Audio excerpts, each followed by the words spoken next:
Subscribe कीजिए science study bye Khan channel को और लेटेस्ट अपडेट के लिए बेल आइकन को प्रेस कीजिए। Hello everyone, I hope you have a wonderful day. ਤੇ ਸਾਰਿਆਂ ਨੂੰ ਤਹਿ ਦਿਲ ਤੋਂ ਅਸਲਾਮ ਅਲੈਕੁਮ। ਤੇ ਆਈ ਹੋਪ ਕਿ ਤੁਸੀਂ ਸਾਰੇ ਰੱਬ ਦੀ ਮਿਹਰ ਨਾਲ, अल्लाह ਦੀ ਮਿਹਰ ਨਾਲ ਤੁਸੀਂ ਸਾਰੇ खुश होंगे। तो आज हम पढ़ने जा रहे हैं वेक्टर एनालिसिस के हमारे टॉपिक में लाइन इंटेग्रल। इससे पहले जो हमारा प्रीवियस लेक्चर था उसमें हमने पढ़ा था कर्ल के बारे में कि कर्ल क्या होता है, उसकी डेफिनेशन पढ़ी थी हमने। उसके बाद हमने पढ़ा था रोटेशनल वेक्टर क्या होता है, और फिर उसके बाद हमने पढ़ा था कि इसकी प्रॉब्लम्स हम कैसे, किस किस टाइप की इसकी प्रॉब्लम्स आती है, उसको हम कैसे सॉल्व कर सकते हैं। तो आज हम पढ़ने जा रहे हैं लाइन इंटेग्रल क्या होता है। सबसे पहले हम करेंगे इसकी डेफिनेशन और कुछ इसके बारे में हम बात करेंगे, थोड़ा समझेंगे क्या क्या होता है इसके अंदर। उसके बाद हम डिटेल में जाने के बाद इसकी कुछ करेंगे प्रॉब्लम जो कि एग्ज़ाम के पॉइंट ऑफ व्यू से काफ़ी ज़्यादा इंपॉर्टेंट है। तो ज़्यादा बात ना करते हुए मैं इस लेक्चर को स्टार्ट करता हूँ। पहले बात करते हैं इसकी डेफिनेशन की, ये क्या होता क्या एक्चुअली। ओके, लाइन इंटेग्रल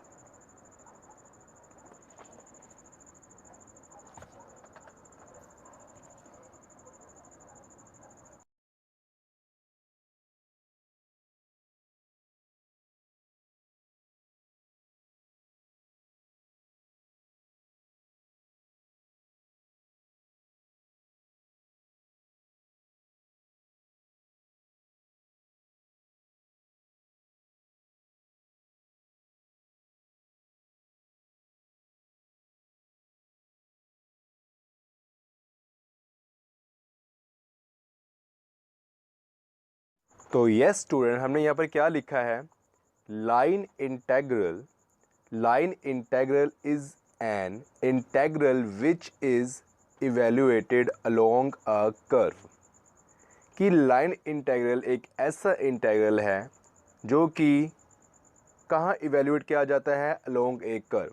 कि कैसे बनता है, अलोंग अ कर्व। इसको हम डिनोट करते हैं अलोंग अ कर्व, इसको हम रिप्रेजेंट करते हैं अलोंग अ कर्व। पहले आप अभी डेफिनेशन सुनो, बाद में इसको मैं ग्राफ के जरिए आपको बना के भी दिखाऊंगा कि ये क्या होता है। इसकी जो पिक्चर है मैं आपको वो बना के भी दिखाऊंगा। इसमें हमने क्या करना है कि let F vector is equal to f1 i cap plus f2 j cap plus f3 k cap be a vector point function in a region r।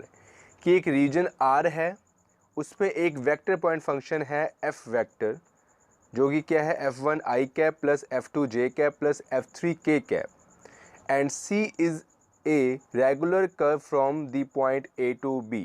तो जो c है वो एक रेगुलर कर्व है। रेगुलर मतलब कहीं से ब्रेक नहीं है, कॉन्टीन्यूसली है कर्व है। ठीक है, ऐसे कर्व जा रहा है रेगुलर, मतलब बीच में कहीं ब्रेक नहीं हो रहा। ऐसे ही ना, ये एक कर्व जाता है यहाँ से, यहाँ बीच में ब्रेक हो गया फिर आगे से स्टार्ट हुआ, तो ऐसे रेगुलर है कॉन्टीन्यूसली। ए टू बी, कहाँ से, ए से लेके बी पॉइंट तक।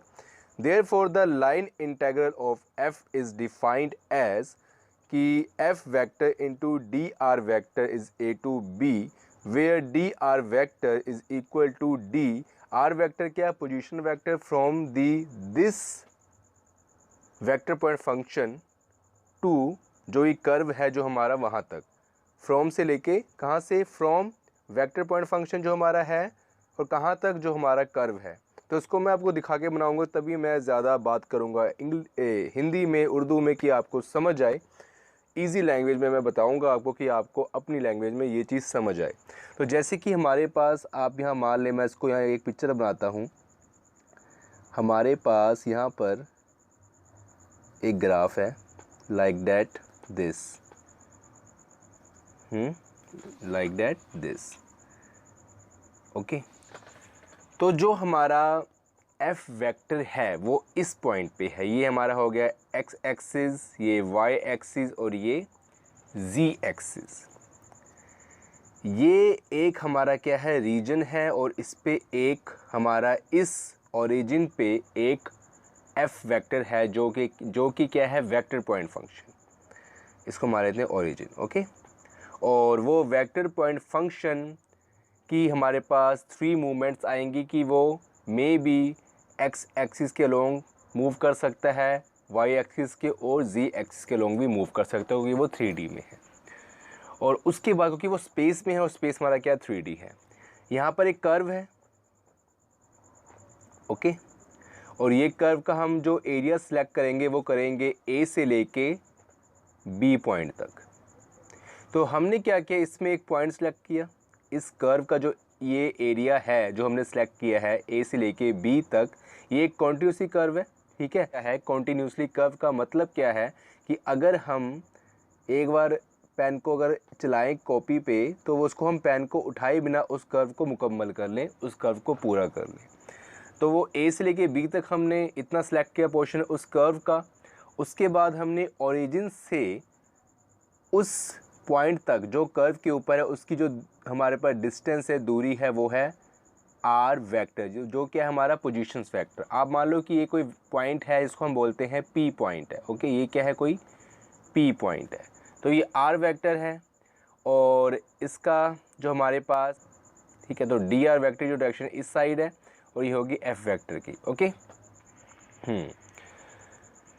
तो ये एक्चुअली ऐसी हमारी एक ग्राफ है, फोटोग्राफ है, और आप इसको समझें कि अब मैं क्या कहना चाह रहा हूँ, क्योंकि किसी 3D को, किसी स्पेस की चीज़ को 2D में रिप्रेजेंट करना काफ़ी ज़्यादा हार्ड होता है, काफ़ी ज़्यादा मुश्किलात आती है करने में, लेकिन फिर भी आप अंदाज़ा लगाएं, इमेजिन करें कि कैसे हो सकता है इसकी पिक्चर, तो हमने वैसी चीज़ की बनाई है। उसके बाद क्या है कि हमने let f vector is equal to f1 I cap, f2 j cap, f3 k cap be a vector point function in a region R and C is a regular curve from the point A to B. Therefore, the line integral of f vector is defined as f vector into dr vector from A to B, where dr vector is क्या है, जो dr vector क्या है, d xi cap d yj cap plus z k cap, अंदर d का multiply करेंगे तो बन जाएगा d xi cap D Y J cap plus D Z K cap. उसके बाद F vector to D R vector. अब जो एफ वैक्टर की जो हमारा वैल्यू है वो क्या है, F one I cap, F two J cap plus F three K cap. तो ये वैल्यू हमने यहाँ पुट करनी है। Integration from A to B जो उसकी लिमिट है F one I cap, F two J cap, F three K cap, और जो डी आर वैक्टर की जो हमारा वैल्यू है वो क्या आ जाएगी हमारे पास, कि जो हमने यहाँ पर फाइंड करी, ये हमारे पास वैल्यू है डी आर वैक्टर की। तो ये हमारे पास जो वैल्यू है, जो उसकी वैल्यू आई है वो हमने यहाँ पुट कर देनी है जहाँ पर डी आर वैक्टर है। उसके बाद मैंने आपको प्रीवियस क्लास में बताया था कि जो डॉट प्रोडक्ट होते हैं हमारे I cap into I cap plus and J cap into J cap, K cap dot product K cap, तो वो क्या होता है 1 के इक्वल होते हैं। तो वही हमने किया है कि f1 dx, okay, I cap dot I cap, आपको पता है ना, ये आपको मैं लिख देता हूँ एक बार कि आई cap dot J cap K cap is equal to 1। तो ये हमारा हो गया डॉट प्रोडक्ट का जो हमारी कंडीशन है।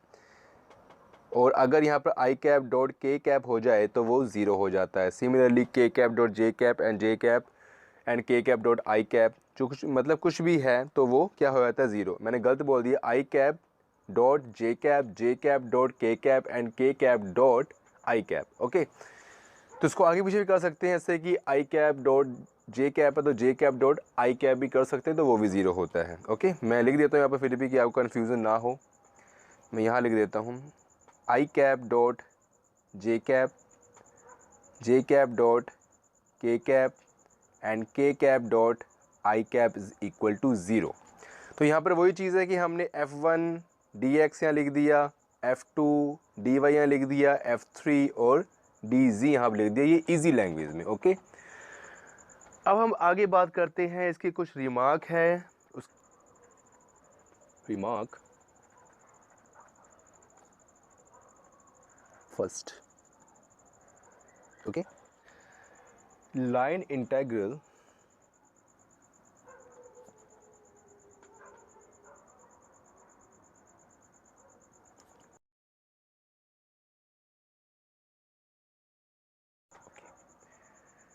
तो यस स्टूडेंट, जो हमारा फर्स्ट रिमार्क क्या है कि line integral equation 1 gives the total work done by force F along A to B।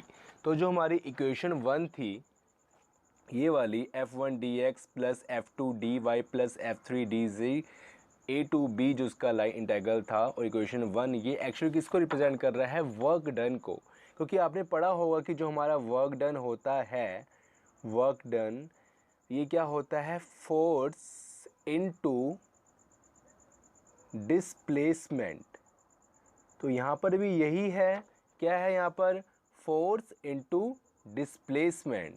Okay, तो यहाँ पर भी ये जो वर्क डन को एक्चुअली रिप्रेजेंट कर रहा है line integral. Line integral equation 1 gives the total work done by force F along A to B, कि ए से लेके बी तक जितनी कर्व है वहाँ से ले जो उसकी जो वर्क डन लगा एक्चुअली इट्स मीन कि किसी फंक्शन ने ए पॉइंट से लेके बी पॉइंट तक कितना वर्क किया, तो उसको बोलते हैं लाइन इंटीग्रल। ओके, अब जो दूसरा रिमार्क हम वो लिखते हैं,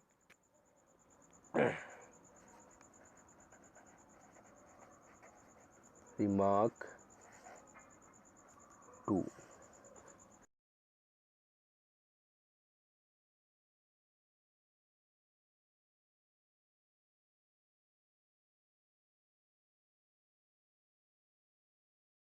तो यस स्टूडेंट, जो हमारी रिमार्क 2 है वो क्या है, if x equal to X T, मतलब जो x है वो t का फंक्शन है, सिमिलरली y है वो भी t का फंक्शन है, और z है वो t का फंक्शन है।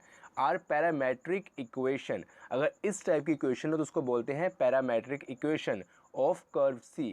किसकी इक्वेशन है, कर्व c की। देन अगर ऐसा केस हो, अगर ऐसा केस आ जाए कि जो x है वो विद रिस्पेक्ट टू t हो, मतलब t का फंक्शन हो, तो A to B F vector into D R vector जो लाइन इंटीग्रल है F vector into D R vector का, तो वो क्या होगा, equal to integration t1 to t2 F X T into D X upon D T plus F Y T into D Y upon D T plus F Z T into D Z upon D T. तो ये हमारा हो गया, अगर हमारी parametric equation हो तो उसको हमने टी में कन्वर्ट करना है, कि हमारा जो भी फंक्शन होगा एक्स वाई और जी के केस में उसको हमने टी की फॉर्म में कन्वर्ट करके उसको फिर हमने सॉल्व करना, अगर इस टाइप के हमारे पास प्रॉब्लम्स आती है तो। और अगर आप ये मान लें कि हमारे पास ए से लेके बी तक हमें लाइन इंटीग्रल करना है, एक फंक्शन है जो क्या है f1 dx f2 dy plus f3 dz, इसको हमने लाइन इंटीग्रल करना है। तो इसमें हम इसको, अगर इस टाइप के हमारे पास प्रॉब्लम्स आती हैं तो हम क्या करेंगे, हम इसमें से सारे फंक्शनों को, जितने भी हैं f के फंक्शन, उसको हम किसी एक वेरिएबल में कन्वर्ट कर लेंगे। या तो हम सबको x में कन्वर्ट कर लेंगे, ठीक है, ओके, या तो हम सबको x में कन्वर्ट कर लेंगे, या फिर y में कन्वर्ट कर लेंगे, या फिर z में कन्वर्ट कर लेंगे। मतलब सारे जितने वेरिएबल्स हैं हमारे पास x y z को, उसको किसी एक फॉर्म में हमने कन्वर्ट करके फिर उसके जो प्रॉब्लम्स है उसको हमने सॉल्व करना है। तो आई होप कि आप समझ गए होंगे, और जब आप इसके क्वेश्चंस करोगे तो आपको काफ़ी अच्छी तरीके से समझ आएगा। तो अभी टेंशन मत लें, थोड़ी डेफिनेशंस को देख लें। और हमारे पास जो सेकंड लास्ट ओके, जो हमारे पास थर्ड रिमार्क है वो क्या है हमारे पास, हम उसको देखते हैं।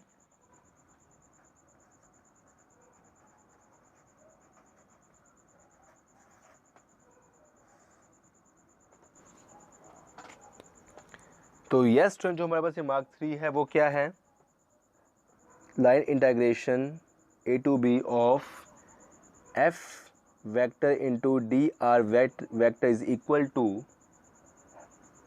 ए to B f1 dx f2 dy and f3 dz। तो यस स्टूडेंट, कि हमारा जो f vector into D R vector का जो लाइन इंटीग्रेशन है, A to B F vector का जो लाइन इंटीग्रेशन है, तो यस स्टूडेंट, जो हमारे पास लाइन इंटीग्रेशन है f वेक्टर का ए टू बी, वो क्या है, f1 dx plus f2 dy plus f3 dz।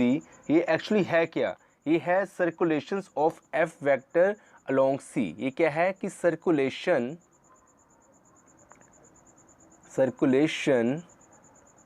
Of f vector along c, कि ये सर्कुलेशन है, मतलब जो f वेक्टर हमारे पास जो फंक्शन है वो सर्कुलेट कर रहा है अलोंग सी, तो ये इसको रिप्रेजेंट करता है जो लाइन वेक्टर है। इसका मतलब क्या है, तो यहाँ से हमें चल रहा है पता कि जो हमारे पास एफ वेक्टर है वो जो कर्व हमें दी हुई है उसके अलोंग क्या कर रहा है, सर्कुलेट कर रहा है, मतलब सर्कुलर मोशन में मूव कर रहा है।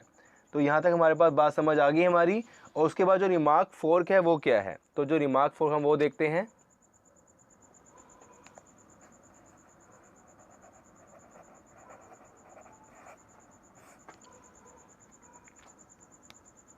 तो यस, जो रिमार्क फोर वो क्या है कि अगर इफ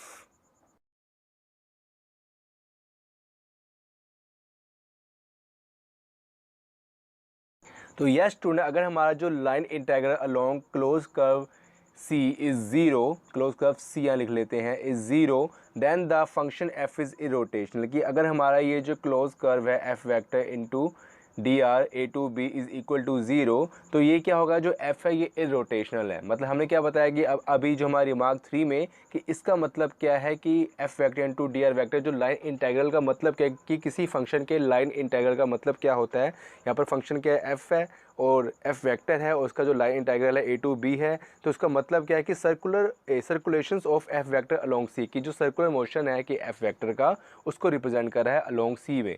तो अगर वही चीज़ अगर ज़ीरो हो जाए तो उसका मतलब क्या है वो कि वो सर्कुलर मोशन नहीं कर रहा, जो हमारा फंक्शन एफ है वो सर्कुलर मोशन नहीं कर रहा, तो उसको बोलेंगे इरोटेशनल। ओके, तो एफ वेक्टर क्या होगा, इरोटेशनल, मतलब रोटेट नहीं कर रहा। तो आई होप कि आपको समझ आ गया होगा। और इसके कुछ क्वेश्चंस हैं वो हम आगे करेंगे नेक्स्ट लेक्चर में, क्योंकि लेक्चर बहुत लंबा हो गया है। तो फिर मिलते हैं नेक्स्ट लेक्चर में, तब तक आप अपना ख्याल रखना। और अगर आपको वीडियो अच्छी लगी तो प्लीज़ वीडियो को लाइक करें, शेयर करें और हमारे चैनल को सब्सक्राइब करें। फिर मिलते हैं नेक्स्ट वीडियो में इसकी प्रॉब्लम्स के साथ। तब तक के लिए टेक